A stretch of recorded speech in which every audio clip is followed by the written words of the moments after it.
సోదరీమణులారా, ఈనాడు మనం మన ఆధ్యాత్మిక జీవితానికి మూలాధారమైన బైబిలు పఠనం గురించి ధ్యానించుకుందాం. మనందరికీ తెలిసినట్లుగా బైబిలు కేవలం పండితుల కోసమే వ్రాయబడలేదు. సామాన్య ప్రజలందరూ చదువుకోడానికి, అర్థం చేసుకోవడానికి వీలుగా వ్రాయబడింది. కొంత జ్ఞానమున్నవారు సైతం దాన్ని చదువుకోవాలి. 1.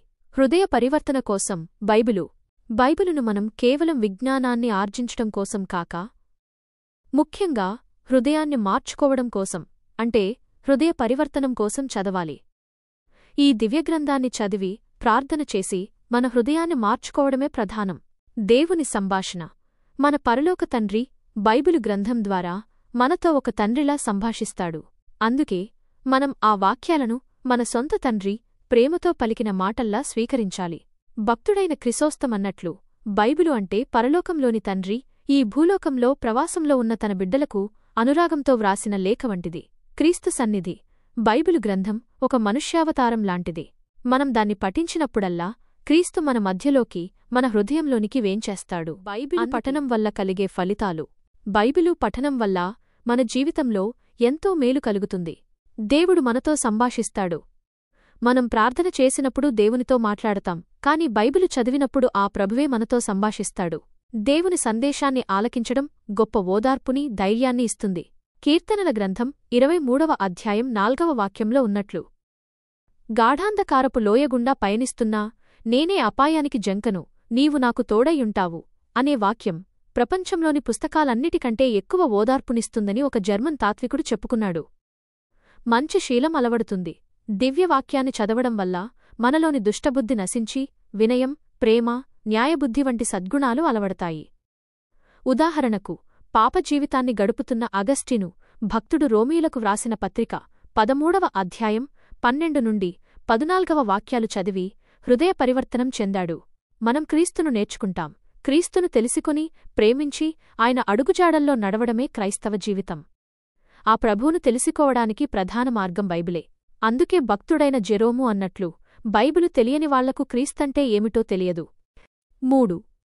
బైబిలు పఠనంలో ఎదురయ్యే చిక్కులు. బైబిలు పఠనం పట్ల కొందరు నిరుత్సాహం చూపుతుంటారు. అర్థం కావడం లేదని నిరుత్సాహం. బైబిలులోని అన్ని విషయాలు మనకు అర్థం కాకపోవచ్చు, ఇది నిజమే. కాని అర్థం కాని విషయాలకంటే అర్థమయ్యే విషయాలే ఎక్కువగా ఉంటాయి. ఏ విద్య కూడా మొదటలోనే పూర్తిగా అర్థం కాదు కదా. ఆసక్తికరంగా ఉండదని అనాసక్తి. బైబిల్లోని కొన్ని భాగాలు ఆసక్తికరంగా లేకపోవచ్చు, కాని ఆసక్తిని కలిగించే ఘట్టాలు చాలా ఉన్నాయి. కాబట్టి మొదట్లో ఆసక్తిని కలిగించే భాగాలను ఎన్నుకొని చదువుకోవచ్చు. కొత్తదేముంది అని అపోహ. కొందరు పాత నిబంధన, కొత్త నిబంధనలోని సంఘటనలు మాకు తెలుసుకదా అనుకుంటారు. కాని బైబిలు చాలా లోతైన పుస్తకం. మళ్లీ చదివే కొద్దీ కొత్త భావాలు తగులుతూనే ఉంటాయి. ప్రకృతి సౌందర్యాలు, రుచిగల భోజనం ఒక్కసారి చూసి భుజించి వదిలేయం కదా. బైబిలు పఠనం కూడా అంతే. 4. బైబిలు వంటపట్టాలంటే చేయవలసినవి. బైబిలు మనకు బాగా అర్థమై మన జీవితంలో భాగం కావాలంటే కొన్ని విషయాలు అత్యవసరం. ఆత్మ అనుగ్రహం. బైబిలు వంటబట్టాలంటే పవిత్రాత్మ అనుగ్రహం చాలా అవసరం. పూర్వం గ్రంథాలు వ్రాయడానికి దివ్యరచయితలను ప్రేరేపించింది ఆత్మే. నేడు మనకు బైబిలు నేర్పించేది కూడా ఆత్మే. అందుకే పవిత్రాత్మను అడుగుకోవాలి. ఆయనే మనకు అర్థమయ్యేలా చేస్తాడు. యోహాను శుభవార్త 16వ అధ్యాయం 13వ వాక్యం. బోధకుల సహాయం. అపొస్తలుల కార్యములు 8వ అధ్యాయం 36 నుండి 39వ వాక్యాలులో ఉన్నట్లు, రథంపై వెడుతున్న ఒక అధికారికి ఫిలిప్పు ప్రవచన వాక్యాన్ని వివరించి చెప్పాడు. అలాగే గ్రంథాన్ని అర్థం చేసుకోవడానికి బోధకుల ఉపన్యాసాలు, వ్యాఖ్యాన గ్రంథాలు ఉపయోగపడతాయి. విమర్శనా దృష్టి. ఆలోచనాత్మక పఠనం. అపొస్తలుల కార్యములు 17వ అధ్యాయం 10 నుండి 12వ వాక్యాలలో ఉన్నట్లు, బెరియా ప్రజలు పౌలు సందేశాన్ని విని అది నిజమా కాదా అని అనుదినం పరిశుద్ధ గ్రంథాన్ని తిరగవేసి చూసేవారు. మనం కూడా ఆలోచనాత్మకంగా చదవాలి. భక్తితో వినాలి. దేవుని సందేశాన్ని భక్తిభావంతో ఆలకించాలి. సమూయేలు మొదటి గ్రంథం 3వ అధ్యాయం 10వ వాక్యంలో బాలుడైన సమూయేలు, ప్రభూ, నీ దాసుణ్ణి, నీ సందేశాన్ని వినడానికి సిద్ధంగానే ఉన్నాను అని అన్నాడు. మనం కూడా ఆ విధంగా ప్రభువాక్యాన్ని ఆలకించాలి. 5. వాక్యాన్ని పాటించటం అత్యవసరం. వాక్యాన్ని వింటే, ధ్యానం చేసుకుంటే చాలదు, దాన్ని అనుదిన జీవితంలో పాటించాలి కూడా. ఆత్మవంచన. వాక్యాన్ని కేవలం విని ఆచరించకుండా మరచిపోతే అది ఆత్మవంచన అవుతుందని యాకోబు పత్రిక 1వ అధ్యాయం 22వ వాక్యం తెలియచేస్తుంది. దీవెనలు.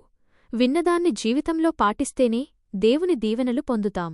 వాక్యాన్ని పాటించినవాడు రాతి పునాది మీద ఇల్లు కట్టినవాడిలా ఉంటాడని, పాటించనివాడు ఇసుక పునాది మీద ఇల్లు కట్టినవాడిలా ఉంటాడని మత్తయి శుభవార్త 7వ అధ్యాయం 24 నుండి 27వ వాక్యాలలో ప్రభు ఉదాహరణ చెప్పాడు. మన జీవితాన్ని సరిదిద్దుతుంది. బైబిలు వాక్కులు మన జీవితాన్ని సవరించి మన తప్పులను సరిదిద్దే శక్తి కలిగి ఉంది. తిమోతికి వ్రాసిన 2వ పత్రిక 3వ అధ్యాయం 16, 17 వాక్యాలు. ప్రియమైన వార్లారా, బైబిలును గూర్చి ఉపన్యాసాలు వింటే కాదు, స్వయంగా చదువుకుని ప్రార్థన చేసుకుంటేనే దాన్ని అర్థం చేసుకోగలం. ఈత నేర్చుకోవడానికి ఈత కొట్టాలి, పాట నేర్చుకోవడానికి పాడాలి. బైబిలు కూడా అంతే. కాబట్టి మనమంతా రోజూ ఒక పావుగంట సమయమైనా దివ్యగ్రంథ పారాయణానికి వినియోగించి దేవుని సందేశాన్ని ఆలకిస్తూ ఆయన చిత్తాన్ని నెరవేరుద్దాం. దేవుడు ఈ వాక్యాన్ని మనందరి జీవితాలలో ఫలింపజేయునుగాక. ఆమేన్.